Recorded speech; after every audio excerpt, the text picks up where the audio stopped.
Okay बोलो बच्चे, सबसे पहले कौन सा था? सबसे पहले जो दिया था 23 नहीं हुआ,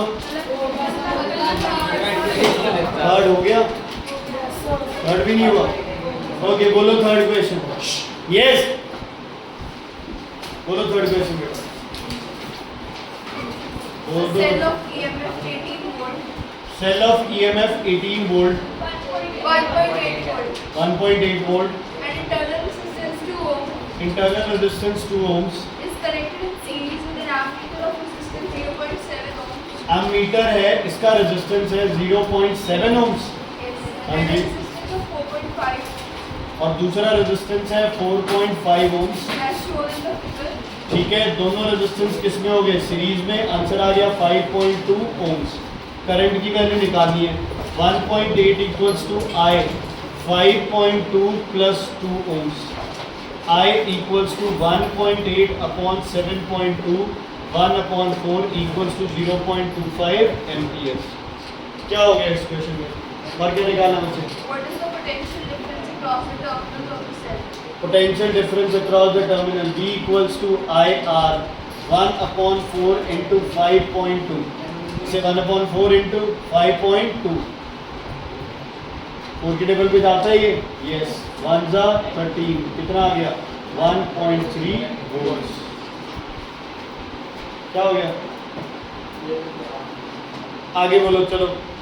थर्ड के बाद कौन सा दिया था? फिफ्थ हो गया। फिफ्थ नहीं हुआ, बोलो क्वेश्चन। A cell of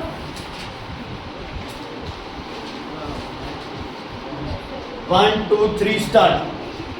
कोई बोल दो, दोनों चुप हो a गए। cell of EMF E हाँ जी EMF E and internal resistance R R sends a current of 1 ampere current is 1 ampere when it is connected to an external resistance of 1.9 ohms, 1.9 ohms but it sends a current of 0.5 ampere 0.5 ampere when it is connected to an external resistance of 3.9 ohms. 3.9 ohms। Calculate the value of EMF. बच्चे इसका formula लगा दो। E equals to 1.9 plus R और इधर E हो जाएगा 0.5 3.9 plus R। दोनों को इक्वल रख दो, स्मॉल r की वैल्यू। ये भी E के बराबर है और ये भी किसके बराबर है? E के। तो हम क्या करेंगे? दोनों को आपस में क्या कर देंगे? इक्वेट। R की वैल्यू आ जाएगी, किसी एक फॉर्मूला में R की वैल्यू रख दो, E की वैल्यू। ठीक है। फिफ्थ के बाद कौन सा था? 26 हो गया। इसका नहीं हुआ, बोलो 26।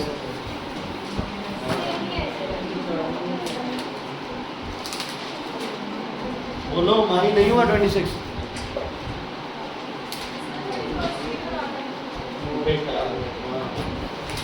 पहुंचने तो दो। हाँ जी 26वां क्वेश्चन बोलो। डायग्राम है? नहीं बोलो। A cell supplies a current of 1.2 ampere current of 1.2 ampere through two resistors, each of 2 ohm connected. 2 resistors 2 and 2 connected in parallel। तो RP की वैल्यू आ जाएगी कैलकुलेट करके 1 ohms। हाँ जी When the resistors are connected in series, okay. अगर इन दोनों को आप series में कर देते हो तो 2 ohms और R2 भी क्या है? 2 ohms। सीरीज में कितना हो जाएगा? 4 ohms। हाँ जी it supplies a current of 0.4 ampere. 0.4 ampere. हाँ जी Calculate the वो सेम हो गया फिफ्थ वाले। E equals to 1.2 1 plus R और यहाँ E इक्वल्स टू 0.4 बोलो 4 प्लस R। दोनों को इक्वेट कर दो और R। ठीक है धन्या, ये भी नहीं हुआ होगा, अब हो जाएगा। वेदिका हाँ जी E तो इक्वल ही रहेगा दोनों में। I capital R plus R। अब वीडियोस पूरी देख ले जितनी बची है सारी भेज दूंगा मैं उसको। हाँ जी अधूरा बाकी बच्चे वो है ना, तुम लोग बार बार वो वीडियो वाला चक्कर क्यों डालते हो? इस ग्रुप पे भेजे, तुम एक बार उसको सब्सक्राइब कर लो। अरे 10 लोगों को पैसा हो जाएगा। अरे भूल जाते हैं ना कई बार। तो उसमें क्या है कि तुम्हारे पास नोटिफिकेशन है या तुम्हें पता है, मैं इसीलिए ना बोल नहीं रहा था। चलो मेरे को क्या लगा, करो 26 के बाद 27 नहीं हुआ, 27 25, चलो एक बार 27 कर रहे हैं। डायग्राम है बच्चे इसमें? नहीं बोलो। A battery of EMF 16 volt. अब बैटरी ऑफ EMF 16, अच्छा इसमें वो 8 वोल्ट आएगा आंसर, 6 वोल्ट गलत है। हो गया फिर 8 वोल्ट आंसर आएगा, 6 वोल्ट नहीं आएगा, फिर भी नहीं हो बोलो। Yes, An internal resistance 2 ohms 2 ohms is connected to two resistors. जी 3 ohm and 6 ohm connected in parallel. Parallel है, तो मैं डायरेक्ट R1 कितना है 3, R2 कितना है बच्चे 6 ohms, R पैरेलल आएगा 18/9, 2 ohms आ जाएगा इसका पैरेलल है, ठीक है। हाँ जी बच्चे, Find the current through the battery. Current आ गया सबका। Yes, sir. E equals to capital I R plus small r, मतलब कैपिटल I क्या हो जाएगा E अपॉन R 2 + 2 4, करंट कितना आ गया 4 एम्पियर। चलो next, capital V I into R 4 into capital R कितना है 2, कितने आ गए 8 वोल्ट्स। तुमसे पूछा है current through 3 ohms, current through 6 ohms, दोनों क्या है आपस में, दोनों क्या है आपस में 3 और 6 पैरेलल। पैरेलल में क्या सेम रहती है पोटेंशियल, सीरीज में क्या सेम रहता है करंट। तो I हो जाएगा पोटेंशियल कितनी लेनी है 8/3 और इसमें 8/6, 2.67 एम्पियर 1.33 एम्पियर, टोटल करके चेक कर लो आएगा 4 1.34. क्यों 33 होगा, तो मेरा भी 3 है. कोई नहीं उससे कोई point।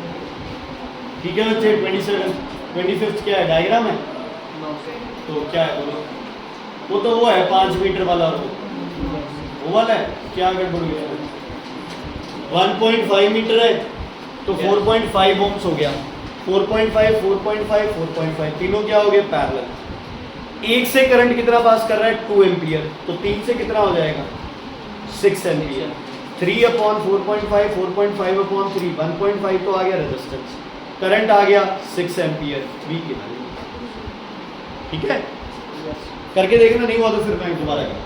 ठीक है बच्चे, सॉल्यूशन है ना इसका कल वाला आपके पास, जरूर नहीं समझ आया तो करा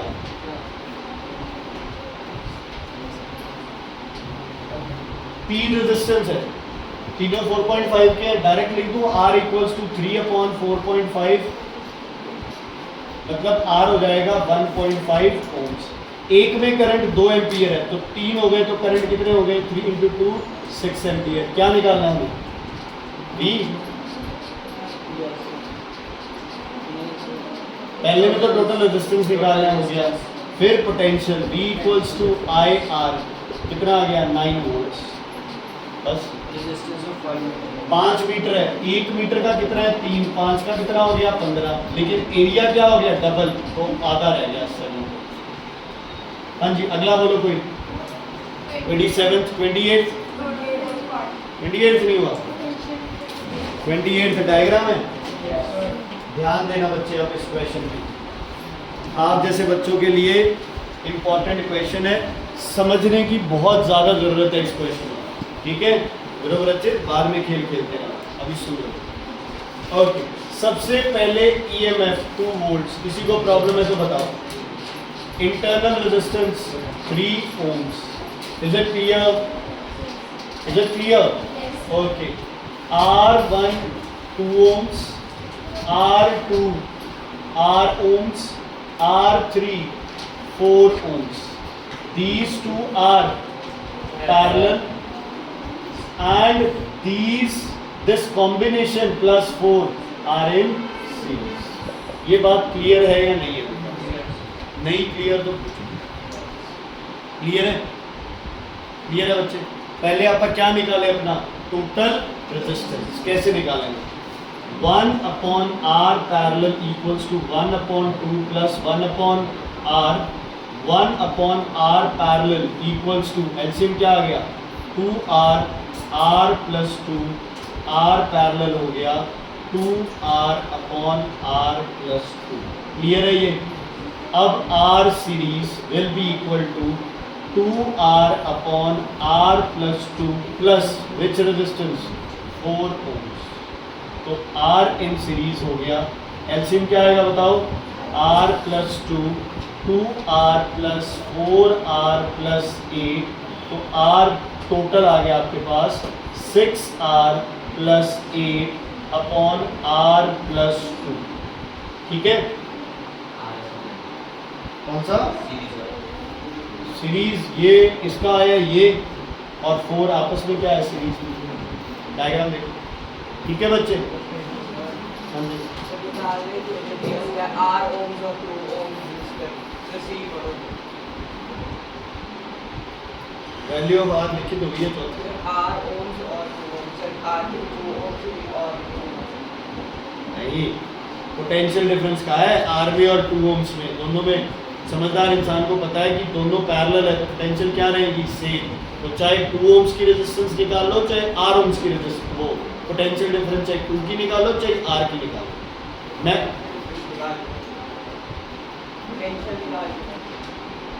पोटेंशियल तो R और 2 ओम्स की सेम रहेगी। हाँ चाहे वैसे कर लो, मैं तो वैसे ही आपको निकाल के बता रहा हूँ भाई, अगर ऐसा कोई जरूरत पड़ जाए तो देख लेंगे वो तो आगे, नहीं जरूरत पड़ी तो वैसे कर देंगे।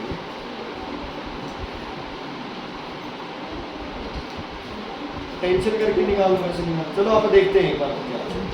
चलो ये चीज़ क्लियर है बच्चे इतनी, है ना? अपने पास ईएमएफ है, आई है, टोटल रेजिस्टेंस अपने पास है, टोटल रेजिस्टेंस अपने पास है, निकाल लेते हैं।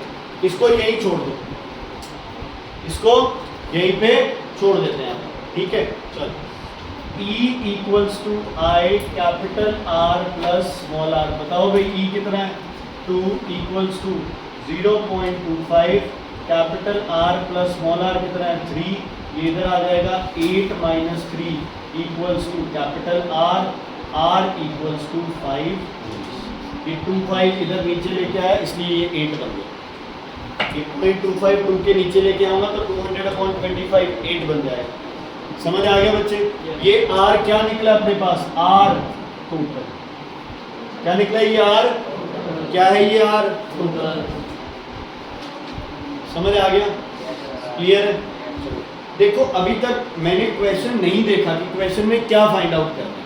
ये सिर्फ मेरी फाइंडिंग्स है जो कि मुझे हर क्वेश्चन के लिए मुझे एक सेट ऑफ रूल्स बना के देती है कि हर क्वेश्चन में मैंने ये फॉर्मूला और टोटल रेजिस्टेंस निकालना ही निकालना। अब सबसे पहले देखो उसने क्या बोला हमें, potential difference across 4 ohm resistor. बताओ कितना होगा potential difference across 4 ohm resistor? बताओ, दिमाग लगाओ, डायग्राम देखो। Potential difference across 4 ohm resistor, दिमाग लगाओ। करंट बताओ कितना फ्लो करेगा 4 ओम से? डायग्राम देखो, 0.25 और रेजिस्टेंस कितना है? 4। तो कितना आ गया वोल्ट? 1। समझ आ गई बच्चे? नहीं समझ आई? नहीं पल्ले पड़ा पूछ लो। ओके, नहीं समझ आई? 4 ओम से करंट देख सारा करके 0.25। Is it clear? Is it clear? Clear है बच्चे? ओके। अच्छा, क्या मैं यहां से टोटल वोल्टेज निकाल सकता हूं? कितनी है? क्या मैं टोटल वोल्टेज निकाल सकता हूं? कितनी है? क्या होता है formula? V equals to I R. V equals to I R. Total R कितना निकला अपने पास? 5। तो कितना आ गया? 1.25। समझ आई? टोटल टर्मिनल वोल्टेज कितनी निकली? ये मिस हो गया था मेरे से, ये स्टेप मैंने बताया था ना कल भी भाई, आई या आर निकाल के सबसे पहले V equals to I into R करके टर्मिनल वोल्टेज निकाला करो। ये स्टेप मिस हो गया था। देखो ये स्टेप पहला है, ये स्टेप दूसरा है, और ये रेजिस्टेंस वाला तो हम पहले से भी पहला स्टेप है। ये रेजिस्टेंस तो हम सबसे पहले निकाल लेते हैं किसी भी अप्लायंस। इतनी चीज़ क्लियर है या नहीं?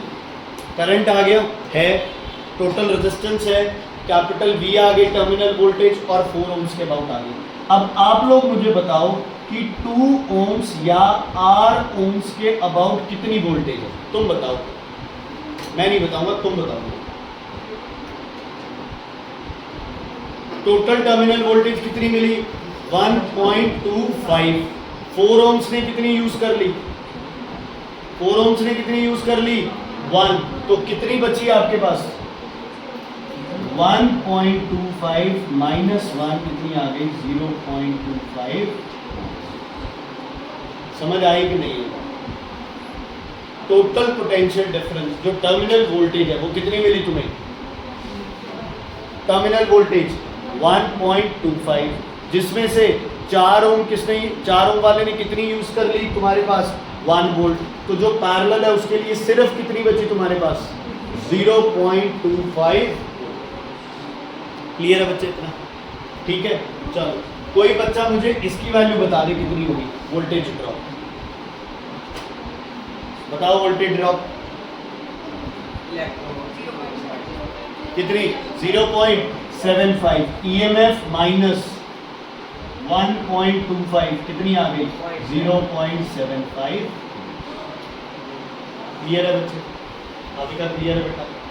कोई बात नहीं, एक क्वेश्चन को 2-3 बार सॉल्व होगा, हो जाएगा। समझ आ गई? सिर्फ दिमाग ये लगाना है भाई कहाँ सीरीज चल रहा है, कहाँ पैरेलल है, कहाँ यूज हो रही है, कहाँ यूज नहीं है। इसको मैं डायग्राम की फॉर्म में दोबारा भी कराऊंगा। अच्छा, अब क्या रह गया अपने पास? Value of are. इसको किसके इक्वल रखूं बताओ? इसको किसके इक्वल रखूं? ठीक है, इसको किसके इक्वल रखेंगे? 5 के इक्वल। तो टोटल रेजिस्टेंस जो आर की वैल्यू है वो, ठीक है, ध्यान से सुनो दोबारा।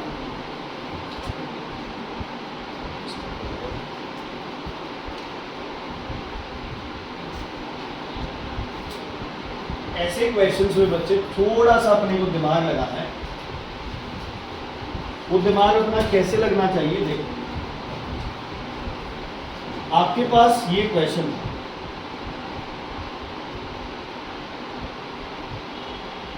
यही क्वेश्चन है, कुछ अलग तो नहीं है इसमें। कितने वोल्ट है यहाँ? 2 वोल्ट है, इंटरनल रेजिस्टेंस 3 ओम्स है, करंट जा रहा है 0.25 एम्पियर। ये यहाँ लगे, यहाँ लगे, यहाँ लगे, उससे कोई फर्क नहीं पड़ता। अच्छा, अब ये है 4 ओम्स, ये है 2 ओम्स और ये है 8 ओम्स। अब थोड़ा सा दिमाग यहाँ तुमने लगाना है। अगर ये ना होता, अगर ये ना होता तो जितनी टर्मिनल वोल्टेज 1.25 आती तो 1.25 यहाँ और 1.25 यहाँ। इज इट क्लियर बच्चे? कोई दिक्कत इसमें? अब जब ये आ गया तो ये और ये अरेंजमेंट आपस में क्या हो गए? सीरीज। मतलब इसकी पोटेंशियल क्या रहेगी? अलग, इसकी पोटेंशियल क्या रहेगी? अलग। Is it clear?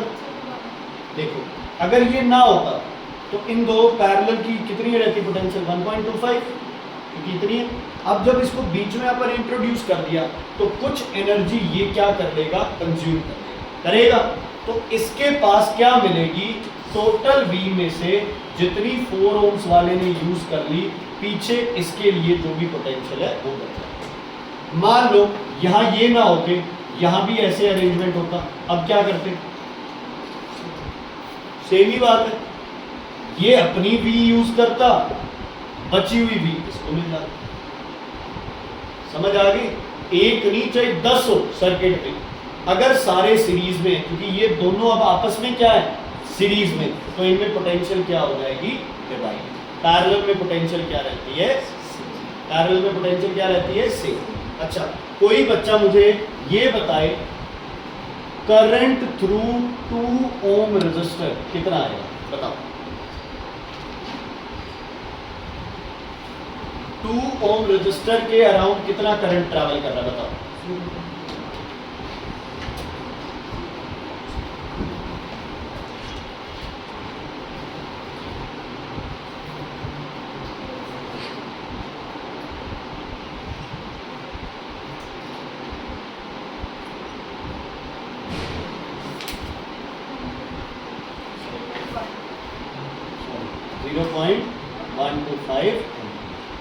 आर की वैल्यू क्या आई है? निकल गई 2। आर की वैल्यू क्या आ गई? 2। ऊपर भी 2, नीचे भी 2, इसलिए क्या हो गया? करंट आधा आधा। समझ आ गई? अगर ऊपर और नीचे की वैल्यू अलग होती तो आधा आधा नहीं होता। मृणाल जी इसको लेके ये मत समझना कि R और 2 ओम्स लिखा है तो इसलिए R भी 2 ओम्स है। Is it clear? मैंने युवराज के उस दिन तेरे को भी मैंने सर को यही बात बोली थी तेरे बारे में भी, और तेरी भी यही प्रॉब्लम। तुम दोनों की प्रॉब्लम क्या है? तुम तेरी तो सबसे ज़्यादा कि इंग्लिश में घुस जाते हो क्वेश्चन में। फिर इंग्लिश में क्या मतलब निकल रहा है? साइंस का इंग्लिश से कोई लेना देना नहीं है, सिर्फ वो लैंग्वेज है उसमें आप यूज़ करें बस। समझ आ गई? R और 2 ohms does not mean that R is also 2 ohms. It means potential difference on R and 2 ohm resistor will remain same. ये तो बाय चांस R की वैल्यू 2 ohms आ गई, कुछ भी हो सकती है। समझ आ गई बच्चे? Is it clear? एक आधा क्वेश्चन और करेंगे अब आपा। और कौन सा दिया था क्वेश्चन? बस ओके 29 हो गया? नहीं हुआ तो बताता हूँ, कोई बोलो। इसको कॉपी कर लो, ये बार बार मता टाइम लगाए इसको। 29 हो गया? किसी से नहीं हुआ? करण हो गया 29? मतलब ही नहीं बनता, शक्ल बता रही है तेरे से हुआ नहीं एक क्वेश्चन भी। ये है क्वेश्चन बस, तो पूछना भी नहीं है? आप समझ आ रहे? 29th question.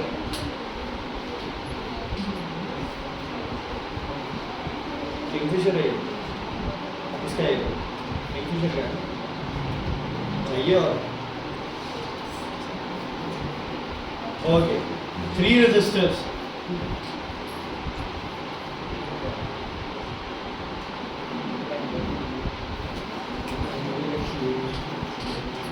ये क्या है? R1, ये है आपके पास R2, ये है आपके पास R3। बच्चे क्वेश्चन करने से पहले क्या तुम्हें समझ आया कि इनका टोटल रेजिस्टेंस कैसे निकालोगे?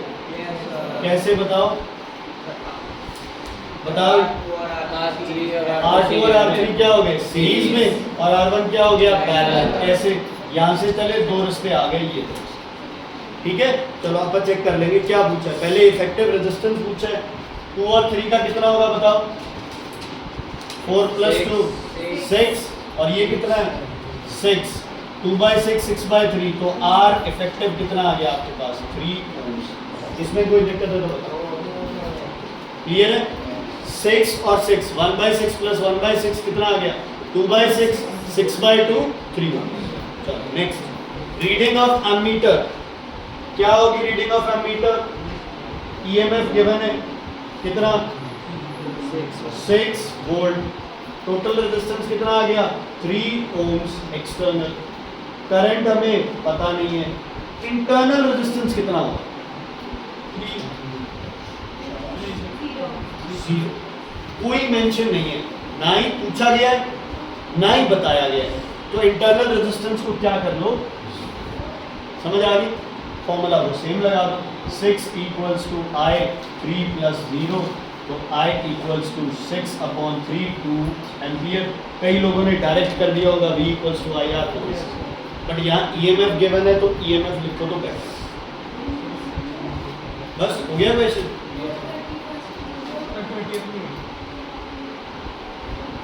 30th नहीं हुआ?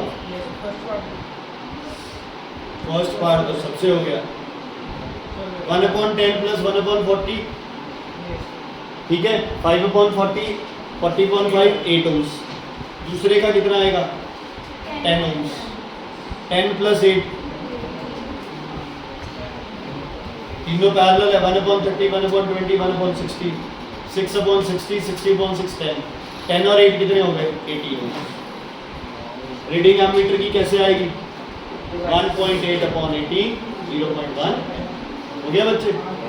ओके 30। एक बार दोबारा ना, टोटल वोल्टेज कितनी है? 1.8, और रेजिस्टेंस कितना है? 18। 1.8/80 = इसलिए क्लियर है बच्चे? अक्षरा जी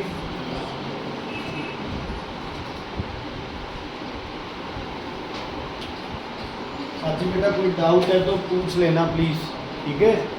ओके 31st क्वेश्चन। कितने बच्चे जो कहेंगे 31st हो जाएगा? हो जाएगा? करो करो करो।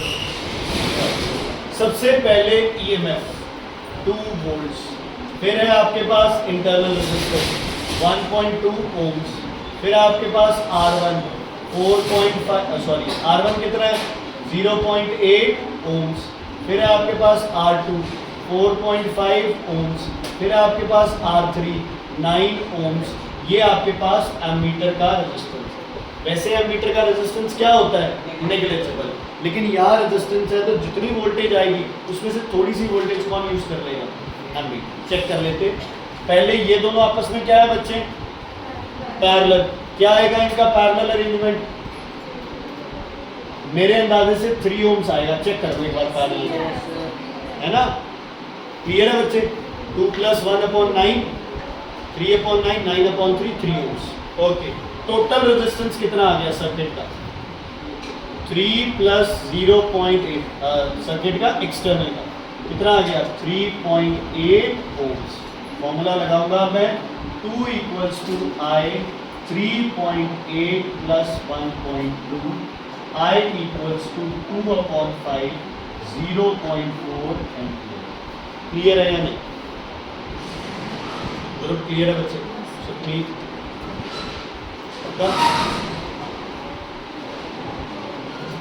ये देखा पोटेंशियल डिफरेंस का फॉर्मूला क्या लगाएं V = I। R क्या लेंगे इसमें R कितना लेंगे गीतांश जी आप बताओ R कितना लेंगे बच्चे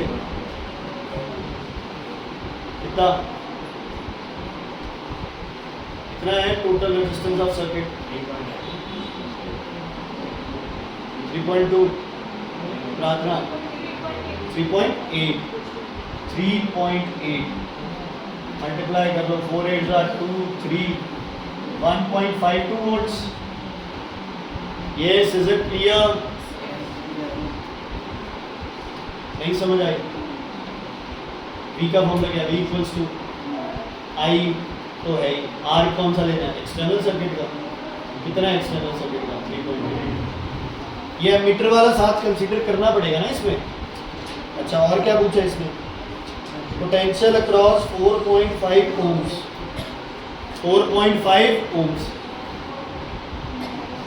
जैसे मर्जी कर लो तुम्हें, मेरा तो ऑप्शन ज़्यादा बेटर ये रहता है कि 0.8 वाला पहले निकाल लें और उसको क्या कर दे टोटल में से माइनस। बेटर है एमीटर का पोटेंशियल निकाल ले और टोटल में से उसको क्या कर दे माइनस। तो बताओ पहले 0.8 ओम्स वाले में कितनी पोटेंशियल होगी, करंट बताओ इसके अबाउट 0.8 का करंट बताओ बच्चे कितना है टोटल करंट तुम्हारा 0.4 इंटू 0.8 कितना आ गया 0.32 वोल्ट्स। तो 4 ओम के अराउंड कितना आ जाएगा टोटल 1.52 है, इसमें से माइनस कर दो 1.2। नहीं समझ आया? क्यों नहीं समझ आया? रिपीट कर रहा हूँ, आपको बताना है कि 4 ओम रेजिस्टर के अराउंड कितना पोटेंशियल डिफरेंस है। 4 ओम के अराउंड इतना ही होता अगर एमीटर का कोई रेजिस्टेंस ना होता। अब एमीटर का रेजिस्टेंस है तो मैंने एमीटर कितनी पोटेंशियल डिफरेंस यूज कर सकता है वो कर लिया मैंने। तो 3.2 जो है पोटेंशियल लॉस ये कहाँ हो जाएगा एमीटर में, तो बचा कितना 1.2। कोई मुझे बता सकता है भूमि वोल्टेज ड्रॉप कितना होगा बच्चे?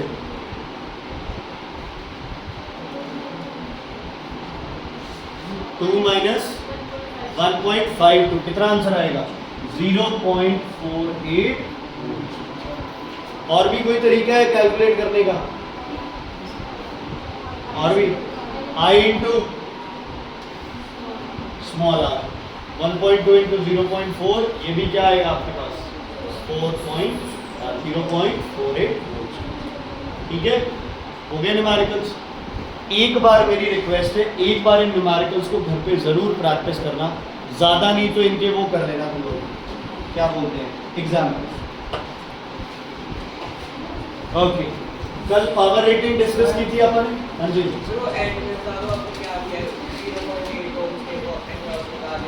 करंट 0.4 है इंटू 0.8 कितनी वोल्ट्स आ रही है 0.32 वोल्ट्स टोटल में से।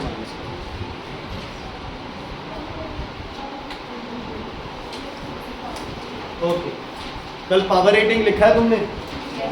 निकाल दिया पावर रेटिंग से क्या क्या, करंट और रेजिस्टेंस।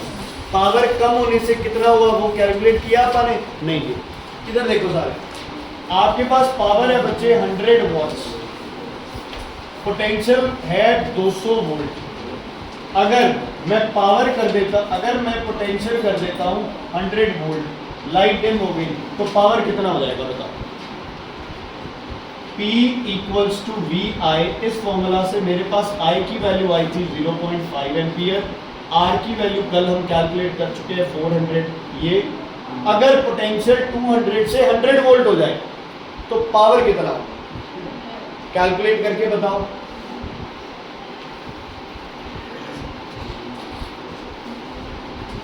कोई समझदार इंसान कह रहा है कि वोल्टेज ड्रॉप होने से पावर 200 हो जाएगा। कौन था ये? कैसे डबल हो जाएगा? पोटेंशियल ही कम कर दी तो पावर कैसे डबल हो जाएगा? कौन था? ना मुझे तो ऐसे बात करेंगे, कल ही तो इंटेलिजेंट घोषित किया हमने। कौन? 10th डी वाली है क्या? हाँ जी बच्चे बोलो, बच्चे बोलो बच्चे आंसर। 50 डायरेक्ट ही है, सबको समझ आई है तो भाई P इक्वल्स टू क्या होगा? V इंटू आई। आधे से ज्यादा लोगों ने V इंटू आई ये कर दिया, बट हर्षपिंदर और अबे दो ही ऐसे बच्चे हैं जिनके दिमाग में ये चल रहा है कि अगर पोटेंशियल कम हुई है तो करंट भी तो कम होगा। किसने बोला था ये लॉ? किसने दिया था ये लॉ? दिया था ना, क्या बोला था उसने? Potential is current is directly proportional to potential. तो करंट की वैल्यू भी कम होगी, हमें नहीं पता कितनी कम होगी। इसने एक और चीज बोली थी किसी के बारे में, वो तो कांस्टेंट रखना था।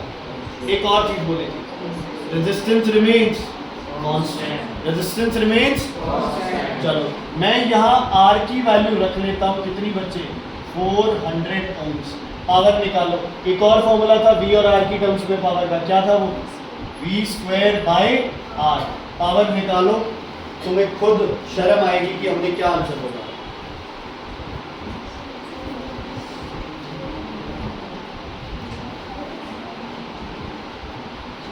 करो करो करो जल्दी करो। कितना आ गया? 25। समझ आई बात? ऐसे नहीं है कि डायरेक्टली तुम बोलो कि वोल्टेज हाफ हो गई तो वो पावर भी हाफ हो जाएगा। नहीं, वोल्टेज हाफ हो गई, पावर हाफ हो गया, मान लो वोल्टेज हाफ से करंट भी क्या हो गया? हाफ। करंट हाफ से पावर और आधा हो गया। समझ आई? Power is product of V and I। Power is product of V and I। V आधा तो पावर आधा, लेकिन V आधे होने से एक और चीज कम हो गई, वो कौन है? करंट। और करंट कम होने से पावर और क्या हो जाएगा? कम। तो बच्चे जब ऐसी कैलकुलेशंस हैं तो करंट को सेम कंसीडर नहीं करना है। सेम क्या रख सकते हो आप? क्या सेम रख सकते हो? इस सारी चीजों को, इन चीजों को क्या बोलते हैं? Power rating. पावर रेटिंग से आपको पता चलता है 1 सेकंड में कितने जूल्स कंज्यूम कर रहा है? 100 जूल्स। पोटेंशियल कितनी देनी पड़ेगी? 200। करंट सेफ लिमिट, वायर की सेफ लिमिट क्या होगी? 0.5 एम्पियर। और रेजिस्टेंस कितना होगा? 400 ओम्स। कितना होगा? 400 ओम्स। इस हिसाब से आप जो भी अपना मैकेनिकल गैजेट है उसको क्या कर सकते हो? डिजाइन। कल अपन ने किलोवाट आवर, वॉट आवर भी किया है। चलो, जो आपका कमर्शियल यूनिट फैन, वो कर लिया अपन ने, इलेक्ट्रिसिटी बिल कैलकुलेट हो गया कल। इतने फैंस इतने घंटे के लिए काम करते हैं। नहीं, चलो सुनो, सुबह वालों ने। ओके, आगे हम कर रहे हैं बच्चे electrical consumption in a house. घर के अंदर जो बिल आता है उसके यूनिट्स जो होते हैं वो होते हैं किलोवाट आवर। क्या होता है?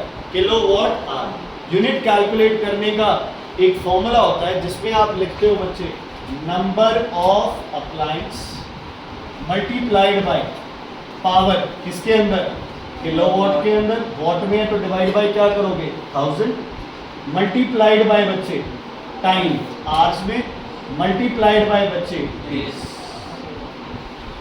ठीक है, एक कॉमन सा एग्जांपल ले लेते हैं। अनन्या, कितने कमरे हैं बच्चे घर पे? 4 कमरे, कितने फैन है? 4 या 6? 6।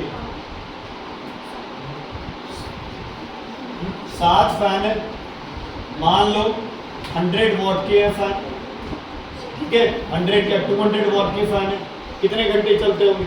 लगभग 12 से 14 घंटे, 16 घंटे चलते ही है फैन गर्मियों में, है ना। चलो, उसके बाद 4 कमरों में टीवी कितने बच्चे? सही है, मेरे घर पे है ना, हाथ मारा अपने ना। हाँ जी, 250 वॉट्स मान लो, कितने घंटे टीवी देखते हो? आप क्यों देखते होंगे 2 घंटे? 4 कमरे, चारों टीवी 2-2 घंटे क्यों चलेंगे? एसी, देश में कितनी बिजली खराब कर रही है। ओके, कितने घंटे एसी चलते होंगे? अप्रॉक्सीमेट 6 घंटे। अपन सिर्फ एक बार इन 4 चीजों का अप्रॉक्सीमेशन करते हैं। लाइट भी होगी, चार्जर भी होंगे, है ना, इतनी सारी चीजें घर पे जो बिजली पे चलती है। ध्यान दो, सबसे पहले फैन के यूनिट्स देखते हैं, एक महीने में कितने कंज्यूम हो। कितने फैंस हैं? 7। पावर कितनी है वॉट में? तो किलोवाट में divide by 1000 multiplied by hours कितने? 16 आवर्स। लगभग महीने में दिन कितने मान के चलते हैं हम? 6। समझ आ गया बच्चे? तो 0 0 0 0 कैंसिल, 7 2 14, 14 इंटू 48 बताओ क्या होगा? 14 इंटू 48 पक्का? 652 यूनिट्स। इतने यूनिट जो बिजली कंज्यूम हो रही है, ये तो ज्यादा लग रहा है। इतने 672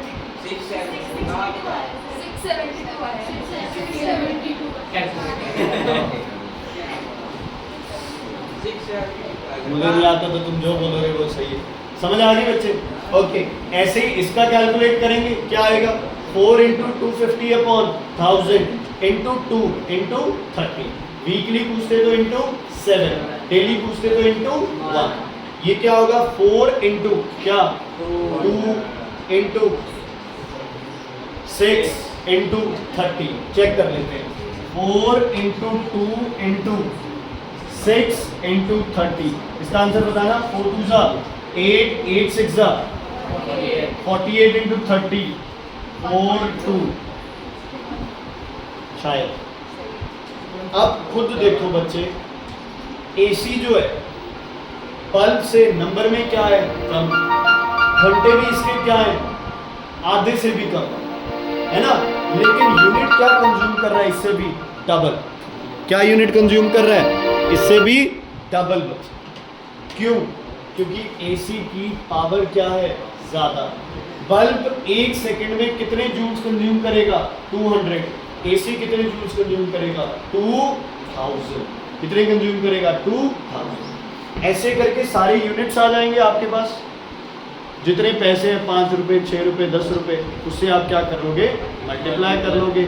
वो आपके महीने का इलेक्ट्रिसिटी बिल। समझ आ गई? अब गर्म सर्दियों में क्या होगा? ये चला जाएगा, इसकी जगह कौन आ जाएगा?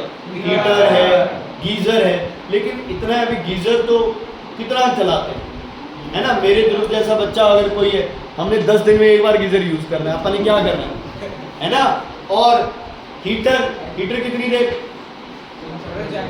हीटर कितनी देर?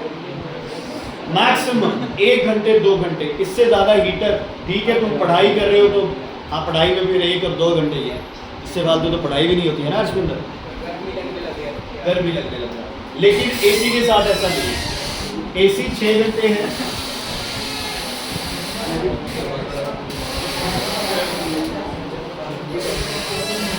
ठीक है बच्चे, रिजल्ट दिया।